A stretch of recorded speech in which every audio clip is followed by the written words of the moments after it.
I had a relative in town, came in from Europe, obviously picked up the flu on the aircraft. Was under a lot of stress in Europe. I said, well, come and visit, hang out a few days. Was under a lot of stress, and we know stress causes your immune system to be weakened, plus the flight over, lack of sleep, that causes your immune system to be weakened, and probably exposed to a virus on the plane. Got here, had the flu. First thing she said is, I need drugs. Where can I get some antibiotics? I said, you have a flu. Probably have a flu. I don't know. I'm not a doctor, but you feel like you got a flu, right? She goes, yeah. Flu is a virus, right? Yeah. Antibiotics kill bacteria, not virus. Why do you want an antibiotic? Because I was told I need antibiotics if you get sick. Who told you that? Well, the guy selling the antibiotics. Well, of course. The drug company selling you the antibiotics want you to take antibiotics for everything. And the doctors just give you antibiotics because that's what you're asking for. And they don't want you to go to another doctor. They don't want to lose the business. I says, virus, let me show you. So I sat down and showed all the research. Vitamin C and vitamin D3 will get rid of virus. So I went over to a clinic of ours here in Chicago, Oak Tree Wellness. They do IVs of vitamin C. Gave her 1 hour IV of vitamin C, 25,000 units. Gave her a bunch of vitamin D3, 100,000 units. Next day, felt 1,000% better. Wasn't completely cured, but it was like a miracle. Miracle! They were closed for a couple days. She was fine, got another IV, pretty much back to normal. The bottom line is 2 or 3 of these IVs with some vitamin D3 in 1 or 2 days, knocks it right out, no drugs, no side effects. Natural remedies are always the answer. Couple days ago, Reuters reported the police commander heading security at the World Economic Forum in Switzerland last week was found dead. Authorities say his death appeared to be a suicide.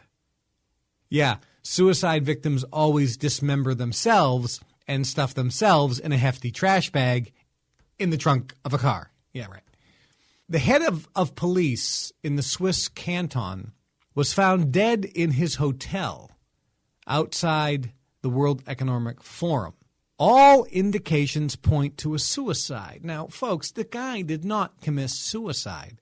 The police commander heading security at the World Economic Forum in Switzerland had inside information about what these people were planning, and therefore he was executed.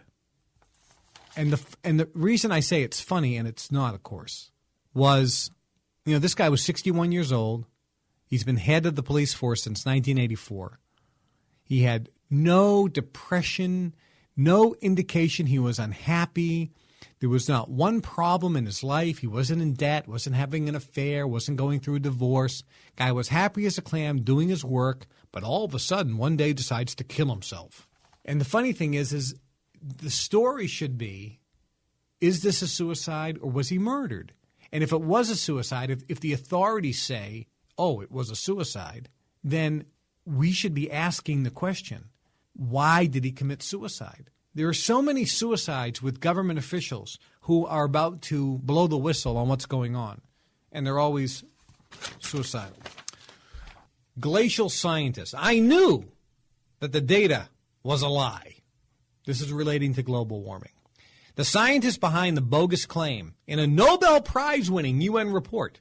That just shows you that the Nobel Prize is a joke. But this headline here. The scientists behind the bogus claim in a Nobel Prize-winning UN report that Himalayan glaciers will be melted by 2035 last night admitted that statement, that the Himalayan glaciers will be melted by 2035 in this Nobel Prize-winning UN report, was put in there even though he knew it was a lie, it was made up, and it was done strictly to put political pressure on world leaders.